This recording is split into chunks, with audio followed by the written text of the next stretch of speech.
Hello and welcome to MMA Crypt Manager. On today's show we have Team Dirty versus Team Misfits as we pick fighters from the UFC Fight Night 42 card.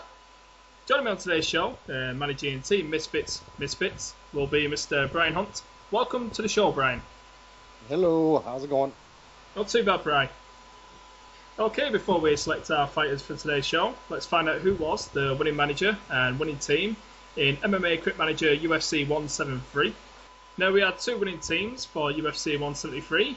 The first winner was of course Chris Tickle with Team Steel Fruit Baskets, as his captain Daniel Cormier picked up 6 points. Second pick Jamie Varner picked up 0 points. Third pick and cast member on Tough 15 Sam Cecilia picked up 2 points. Ruthless Robbie Lawler picked up 3 points, and David Bouchard picked up 0 points. That totaled 11 points for Chris Tickle. And also in joint first place was Team Dirty, as captain Chris Holdsworth picked up 4 points. Second pick Michael Chiesa picked up 2 points. Third pick Tony Ferguson picked up 3 points. Fourth pick Vince Pichel picked up 2 points. And fifth pick, a little risky newcomer Aaron Phillips picked up 0 points. That totaled 11 points for Team Dirty. Okay, let's move on to the rules to MMA Crypt Manager. Now the rules are as follows. Each manager will take turns to select a fighter for their team. Each manager can select no more than 5 fighters for their team. Your first pick must be your captain. Your captain will earn double points if he is victorious. Okay, let's move on to the scoring. You get 2 points if your fighter wins, and you get 1 bonus point if he finishes the fight. Okay, Brian, are you ready? I'm ready, I'm game. Okay, as I was the champion in the last event, and we don't have Chris Tickle on the show today, I get to select my captain first. So, Motherfucker. I'm not cheating either, Brian. Now let's get my list up here. See, it's quite a tough fight card this, Brian, to be honest. Look at it. There's no easy picks, that's for sure. I've been busy, so I just looked it up this morning to see exactly who the fights were, and it's a pretty good card. Who do you think's going to win out of Ross Pearson, Diego Sanchez, out of interest? I'm not giving you any fucking tips before you make your picks. We'll talk about that shit afterwards. It's worth a try, Brian. You dirty bastard. Now, we did lose his last bout to Alex Bruce Leroy Caceres, but I'm going to have to go with Sergio Pettis for my captain and first pick. Brian, you're up next. What's your first pick and captain? John Dotson. He's got a very tough fight in John Moraga. You see, I actually think John Moraga can cause the upset there. I'm very impressed with Moraga. Now, I've never been a Dotson fan when he was on the show, but I think the kid's very legit and he keeps winning. Yeah. So. Well, he nearly knocked out Mighty Mouse, didn't he? A couple of times he rocked him. So That's it. He'll be fighting Mighty Mouse again here pretty soon. See, John Moraga was not on my list, Brian, but damn, could I pick John Moraga now? See, I picked 7 fighters I really wanted. After that, you know, if you picked some and I picked some and my list ran out, I was just going to look at the fights. Very interesting. Let's have a look at my list again. Are you sure you're not going to tell me who's going to win out of Ross Pearson and Diego Sanchez? I'm not going to tell you, not right now. Okay, my second pick will indeed be Ross Pearson. Well, now I'll tell you, I think Ross is going to win, so I'm not going to pick Diego. You sure? The Nightmare's coming back, he says. No more dream. It's the Nightmare now. Uh-huh. The Nightmare to Ross Pearson. And he's just going to get picked Just apart. out of interest, Brian, why do you think Ross Pearson's going to win?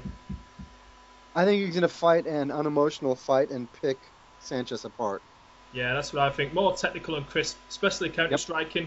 And I think Diego comes in way too wild. Yep. Where's this event held anyway, Brian? It's not in Europe, is it? It was in Germany last week. Where is it? It's in New Mexico. Damn, that's where Greg Jackson is. So yeah, that's Diego Sanchez's place, isn't it? That's where he grew up. Because he started training with Greg Jackson years ago. I know he's returned. So that's a hometown fight. Shit.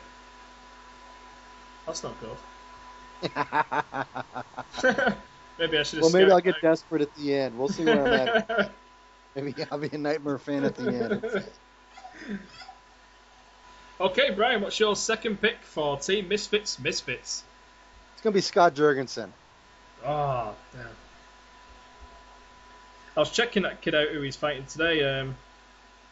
He's pretty good. The only thing that worries me about Jorgensen, let me see where I put Jorgensen on my list. He was number 6 pick for me. The only reason I was a bit iffy about it and put him so low down is because the guy he's fighting, I was watching video on him, he's not too bad actually. Decent striker. And obviously that's where Jorgensen likes to fight most of his fights, on the feet, slugging it out. So I'm always wary about that. And he's on a bit of a losing streak, isn't he? Let me have a look and see. He's lost his last 2. Zach Mikowski and Jussier de Silva. No, his last 3, sorry. Uriah Faber. Holy crap. He's lost 5 out of 6. Oh, no. Shit. Well, Uriah Faber and Henan Brow and Eddie Wineland, not too bad, but the last 2. Well, Jussier de Silva, he's pretty legit, to be honest, but yeah. Wow. Oh, thanks, Brown. I'll take that. Hey, that's even up with Ross Pearson. I think me and you should have done a bit more scouting. I think so. That's what happens when you work till midnight last night and come in through the cell. It's not too bad when your 5th pick's like that, but when your 2nd pick's like that. But no, let's be honest. Ross Pearson, good fighter, more likely going to win. Don't matter if Diego Sanchez is fighting in his backyard. Scott Jorgensen, that's pretty legit, to be honest with you, Brian. He can turn his I was about to say a win streak then. He can turn that losing streak around. A win streak of 1. Let's start it now. Right, let me just adjust my list. Take off some guys who I've already picked. Who do you think is going to win out of Rafael dos Anjos and Jason I? Because everyone's thinking that dos Anjos is going to beat him. I'm just interested to know what your thoughts are on that, Brian. Before you make a pick? No, it ain't going to happen. Oh. It is not going to happen. You're not going to flirt any ideas out there with me now? No. It's not going to happen. Well, I'm going to have to go to the main event here now, and I'm going to pick Benson Henderson. I know he's got a very tough fight in Kabilov, but just to make it interesting, I'm going to pick the Russian. I wasn't going to, but now I am. Yeah, you picking Kabilov? Yep. I think it's an even fight, but just to make things interesting, I'm going to pick him. I'm literally picking Benson Henderson just off his athleticism. And I don't know if he does gymnastics, but I find a lot of fighters who do gymnastics, he can certainly get those fucking legs up in the air really high. And he's so quick in his movement. It just helps in the wrestling. In such a tight fight like this, where this Russian, if he gets hold of you, he gets that body lock, he gets hold of your waist. You know, you don't want that Russian on the back of you. But Benson's just so experienced and so fast. I just think the explosiveness and the agility of Benson could just probably turn the tide in a close fight like this. I think the can Russian... see. Go on, Brian. I can see Kabilov beating up Henderson, getting the better strikes and such. But I can see Henderson kind of laying and praying a victory out of this. I really can. What doesn't go in favour of Benson Henderson is he's had a lot of close fights where people thought that he's lost. You know, the Gilbert Melendez, the Frankie Edgar, the Josh Thompson. You know, Josh Thompson can damn... Well, a lot of people felt Josh Thompson won.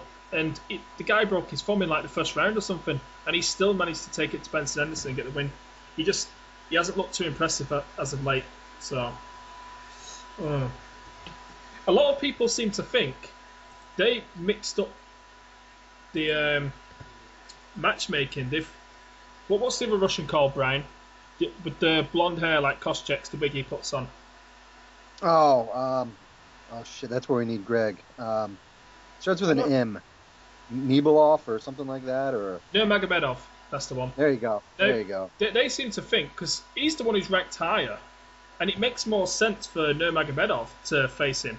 I think he was supposed to be on his card before he got injured, and no, he wasn't. He's not coming up as supposed to have been. But a lot of people seem to think that the match made him wrong, and really, dos Anjos supposed to have faced Kabilov, and Ben Sanderson's supposed to have faced Nurmagomedov. it would have made more sense. But hey, I'm pretty sure Kabelov's going to make the most of his chance. So it's a very good fight. I'm looking forward to it. Definitely a flip of the coin, that one, Brian. It should be interesting. We shall see. We shall see. All right, let's move on to our fourth pick. I'm going to pick Patrick Cummins. Oh, you bastard. Oh, awesome. Bastard. I was gonna pick... You see, we didn't see a lot of him in the Daniel Cormier fight, but for the little bit we did see, I felt like he held his own, especially in the wrestling.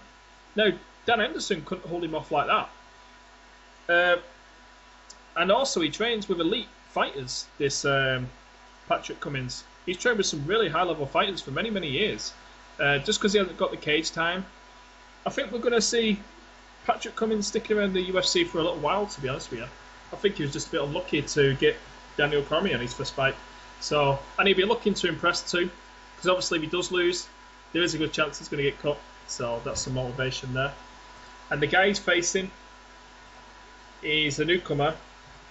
Good striker, very good striker. I was watching him today. Got a nice 1-2, nice jab and cross on him. But the ground game, the wrestling, I was watching his wrestling, not good at all. I think if Cummins gets in on those legs, he's going to be in real trouble. I've not seen this Navarez off his back, but I'm pretty sure Cummins, training with the guys he does, he's got enough experience. So anything that Navarez throws at him, I think he's going to pretty much pass, to be honest with you. I think if he throws up a triangle, throws up an armbar, Cummins is straight away passing. Straight side control and ground and pound him. Then just take his back, probably rear naked choke, we shall see. But I'm predicting the Patrick Cummins finish. Okay, Brian, what's your fourth pick? I'm going to go Rafael. Rafael. Oh, nice. I think it's a close fight, but I think Rafael's fought better people and looked better doing so. Let me just have a check here, Brian. Now, I said people think that Rafael Oliveira is the favourite. I'm just having a look at...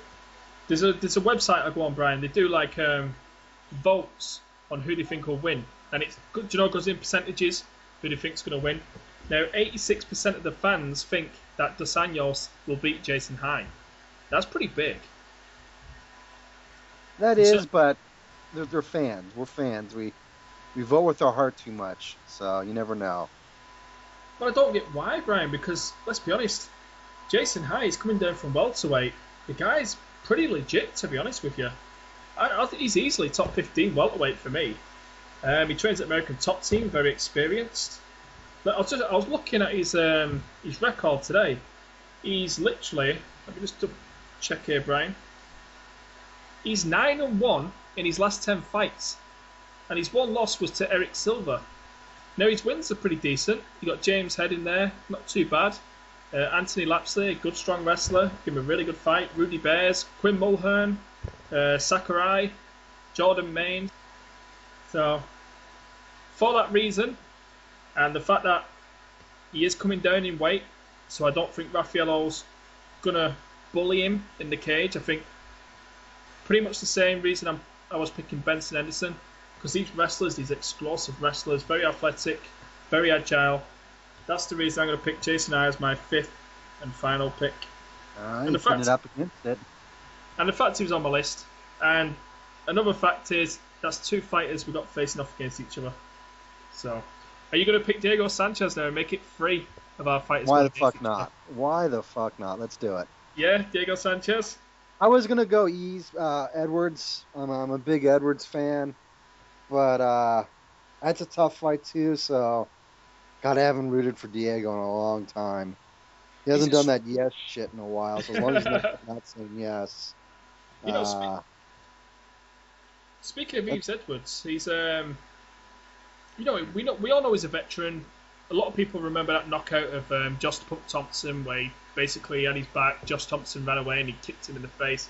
You know, so experienced. You know, he used to dominate guys back in the UFC. He was very nasty back in the day, but he's sort of up and down at the minute, you know, always up and down. He's had some pretty decent wins, and he's had some, I wouldn't say poor losses. Guys like Tony Ferguson, they're pretty legit. But everyone's picking this Peter Altman. You know, everyone seems to think he's going to beat him. It's a close fight, in my opinion. It really is. If I was going to pick Peter Altman, he was near the end of my list. I think he was number 8. Let me just check. He was number 7. Jason Hine was my number 4 pick. So, If you took one of my guys, I would have been picking Peter Allman for that. But you were saying something about Diego Sanchez before I cut you off, Brian. I'm gonna have to go with him. Hometown. Even though I think Russell's gonna win, just to keep it interesting, we'll go a little nightmare. We'll see. Every fighter's a new fighter for every fight. Oh, that was the old so and so. This is the new. Yeah, sure. But we'll go Diego. Well, that's interesting, Brian. That's really interesting. We had 22 fighters to select from on this card. Now, we can only pick 10 maximum between us. And we've actually picked 3 of our fighters going off against each other. That's quite ballsy, to be honest with you. It might be dumb. It might be clever. We shall see. Well, Go 20 deep listeners. Go home. Yeah, Go deep that's to right. Go home.